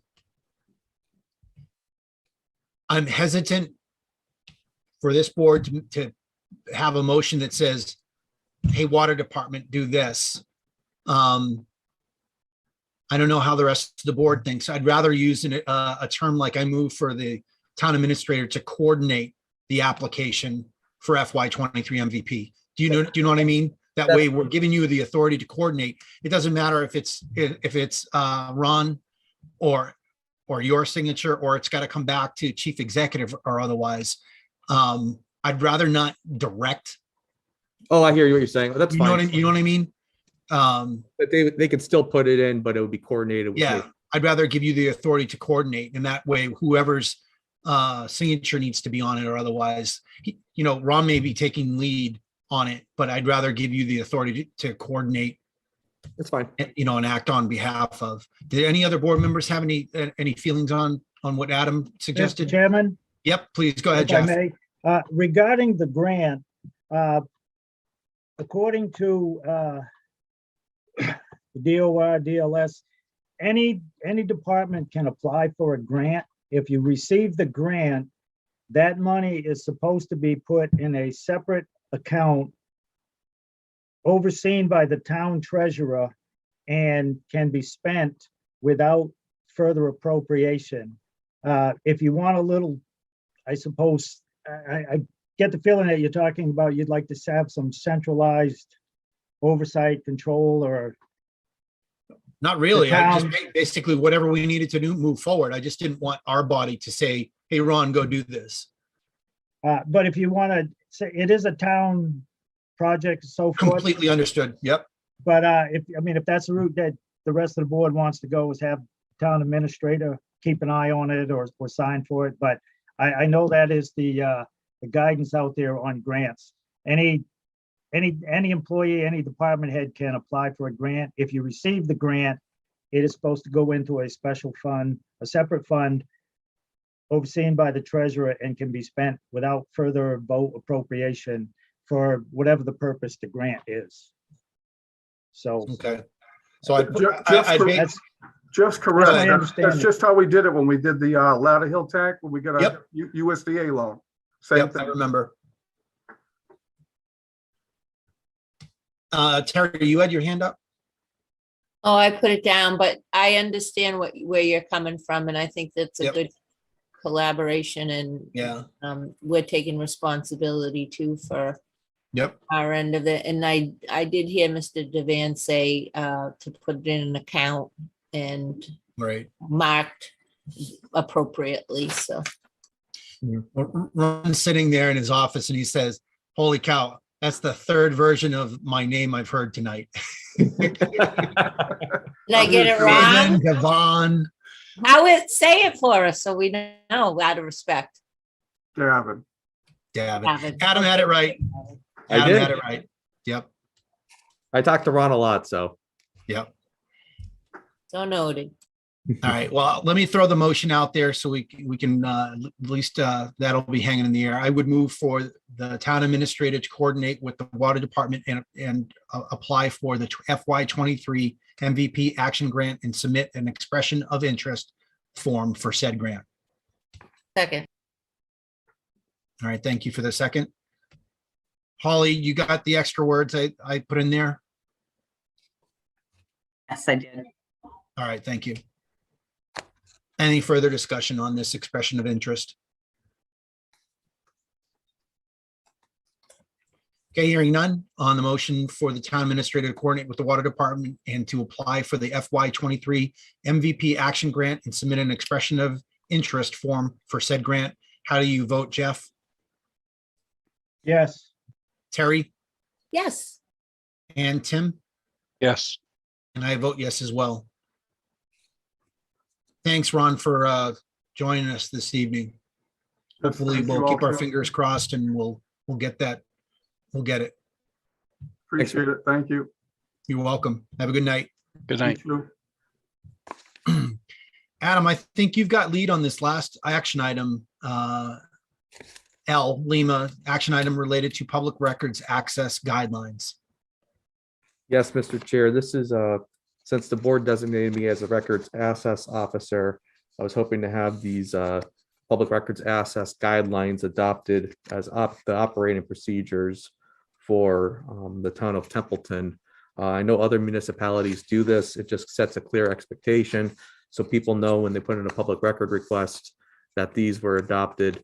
They're not Adam Lamontaine's guidelines, that they've been formally adopted by the select board. Okay. And these would reside within our operating policies? These would be set up on our page under my name, under records access officer, and we could all Okay. put it under policies. Okay. But it would be a procedure more so than a policy. Yeah. But we All could right. have that section. Well, team, I've reviewed it. I didn't find anything out of the ordinary. I didn't, cross-reference any of the general law that he threw out there, but everything seemed reasonable on those people that would request records from the town. The only thing Mr. I'd Chairman? change is the date at the bottom to 20, from 21 to 22. Oh, good catch. We'll update that. Okay. Go ahead, Jeff. Just a quick note, when you request the public records, and I didn't see it noted in there, and it probably should as a benefit or service to the residents. If you request public information, make a public request under the Mass Public Records Law, the town has 10 business days to respond. But if you make a public records request by way of under the open meeting law, section, Mass General Law, Chapter 30A, Section 22C, you have 10, the town only has 10 calendar days to respond. So depending on how you ask for the information equates to how long the town has to respond.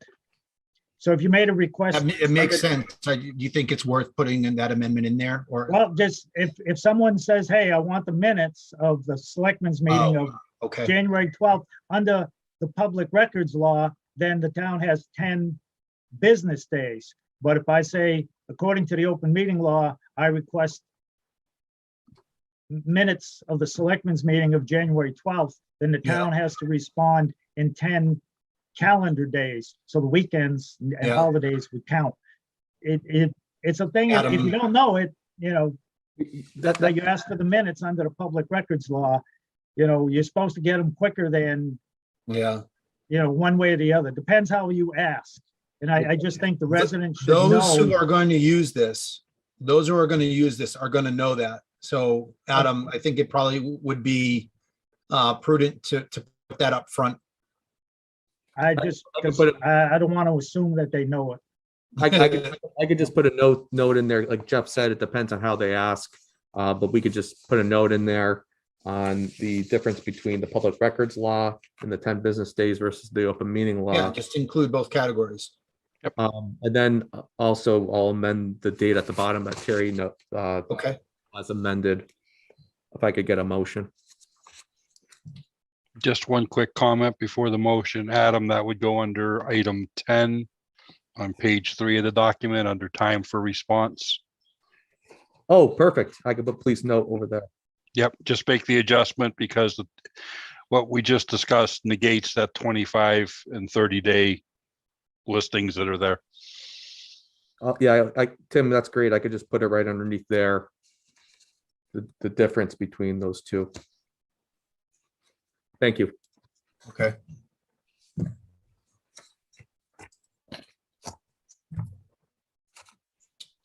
I move to approve the public records access guidelines as presented. Amended. I move to approve the amended public records access guidelines as presented. Perfect. Thank you. Second. All right. Thanks, Terry. Anything on anything else on this policy? Guideline, I should say. And like you said, Adam, this will be available on the website. Correct. Yeah.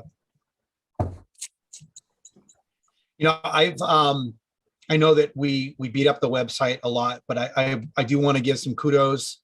I was trying to find some stuff in preparation for the meeting over the past couple of days, and the left-hand side buttons are probably more usable than I thought they were. Sometimes we go right by it, we talk about the meeting calendar and we jump to different areas. But if you take a time to actually look at our homepage, there's a lot of places that you can immediately go to find for stuff. So having this available in a very visible way, I think is going to be great. And I appreciate you taking your appointment as public records officer so seriously. Thank you. Well, sometimes you get folks that will question certain things, and sometimes I think it's best that we have it right up there and it's been formally done by the select board in conjunction with my recommendation. Any other That's why we questions, pay you comments, the big concerns? Right. All right, hearing nothing further on the motion to approve the a motion to approve the amended public records access guidelines as presented, or as amended and presented, it should say. How would you vote, Jeff? Yes. Terry? Yes. Tim? Yes. And I vote yes as well. All right, folks, that brings us to the end of new business on our agenda. I don't see old business. I know we've got a couple of hanging items out there. You know, and for the people that are working those items, as you need, like whether it's the rack or something like that, if as you need to add them in, just you can give the feedback to Adam. At this point, I would entertain any board member comments. I know Terry said that she's all set. Mr. I Chairman? appreciate that. Yeah, go ahead, Jeff. Just a couple things. Looking through the contract that we just approved for the fire department, I compared, I looked at our personnel policy as far as the holiday schedule and also the appropriate attire for work. And then I looked at the state guidelines, state law for holiday schedules and so forth. The first thing is most of the union contracts, they have some kind of allowance for clothing, uniforms, you know, such like that. Like the highway department, the town provides them uniforms, and then we buy called safety shirts for t-shirts for in the summertime. We require or we state in the personnel policy that town hall employees and office people in general, there is proper attire, and it has some things listed there. And yes, everybody gets a paycheck, so if you're working in a professional environment, you should, you know, buy clothing appropriate for a professional environment. However, it seems that we have two classes of people, the union and the non-union. And yes, back a ways, some of the town hall, all the new non-union administrative type of people, they contemplated and talked about forming a union, and then for a variety of reasons, it went away. So I think, and we can't do it this year because this is something that you need to plan for and insert some kind of clothing stipend for, you know, for nothing else, for cleaning, this or that. This may not be a popular opinion for taxpayers or whatever, but I'm just, like I said, it seems like there's two classes of people. And if we're gonna try to hold people's feet to the fire that, hey, none of this sleeveless, like tank top looking things, you know, don't wear this, that, blah, blah, blah. And I'm talking about when we get off the Zoom stuff, when you're in the office, dealing with the public. If we're gonna demand that they have certain attire, then some kind of stipend, you know, I don't care if it's for cleaning, for replacement, for buying something, the amount can be discussed, determined later, but I think that's something that should be considered and looked at seriously. The other item I looked at is the holiday schedule.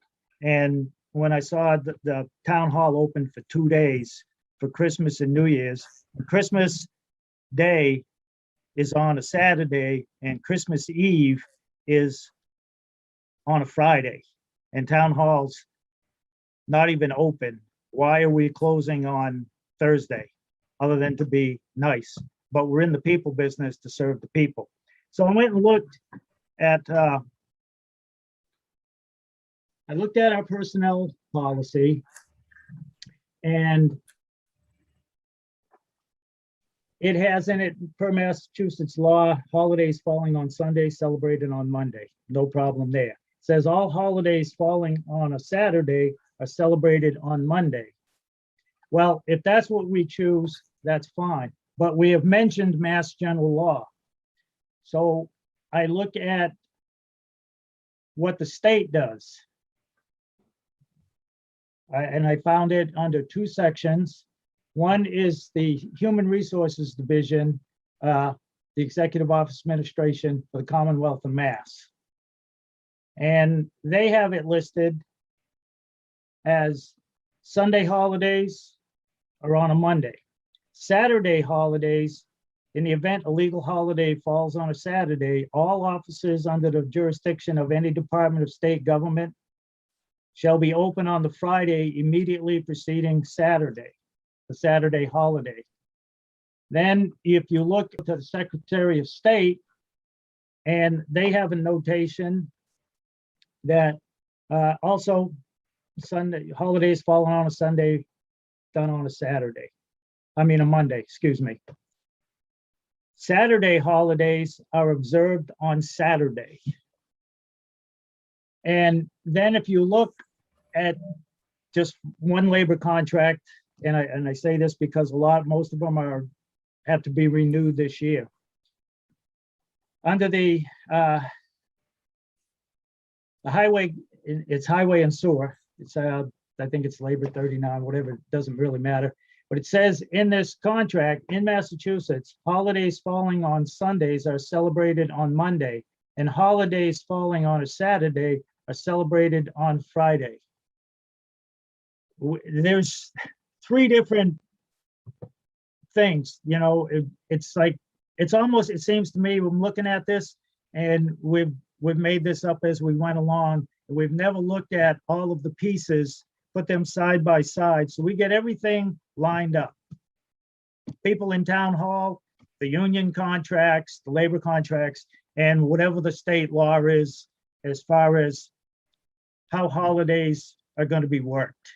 I mean, if Christmas is on a Saturday and we're going to close on Monday, okay, but why the hell are you closing on Thursday? Again, we're in the people business, serving the people. I just think this is something that should be looked at. So when we look at a labor contract, we renew the highway contract, we look at the personnel policy, and we look at that, and we look at the state guideline, the Secretary of the state, how are we going to do these holidays? So one, all the labor contracts match up. You know, this union doesn't get something special, and this one gets it different, and then town hall gets it a third way. It's confusing to the people, I think. It's questionable practice, and it looks like we're all over the place instead of being organized and everything lining up. Cohesive. It's my concern, it's my observation, and that's my comments for the evening. Thank you, Mr. Chair. All right, thanks, Jeff. I wrote that down. I think we should definitely have a conversation about how we can provide some help with that. Thanks, Jeff. Appreciate it. Terry or Tim, I'm good for tonight. Oh, just one real quick comment, Mr. Chair. I know you and I were slated for the MMA trade show and conference that we got the notification today has gone back to the Zoom type thing. I know when I registered, it was going to be billed to the town, so I don't know if that has happened yet. If it has, they're going to reverse post it. And I've already canceled my hotel reservation. I believe you were doing the same. So we're good to go there. Still looking forward to going through and learning a few more things, but let's see how it plays out. Yep. Yep, I did the same thing, Tim. Like I said, I'm good to go. Terry, any saved rounds? Yeah, the last thing I'll say is congratulations to Mayor Nicholson on his inauguration last week. Yeah. And it's nice to have Representative, or is it Zlotnick on board, and he's right in Gardner. It's kind of exciting to me with the chamber and Yep. everything, so. Yeah, a lot of exciting things happening in Gardner, which is good things for them, means good things for us. I agree, good neighbors. Yep. Rich, Adam, or Holly, you good? Just Happy New Year. Happy New Year. Okay, our next meeting is January 26th at 6:30. Until that time, be safe and Happy New Year. Happy New Year. Good night. Happy New Year. And there were no additional comments on YouTube. They were just the ones in the front part. And it looked like TCTV was battling off the Russian hordes at some point or another. Steve Castle knows what I mean. There was some pretty interesting things he deleted out of there. All right, folks. Mr. Chair, motion to adjourn. Yep. Second. All those in favor of adjournment signify by saying aye. Aye. Any opposed? Supposed to be a roll call vote. I don't think, not for the adjournment. Roll call. All right, we'll do a roll call. On the vote for adjournment, how do you vote, Jeff? Yes. Tim? Yes. Cherry? Yes. And I'm a yes as well.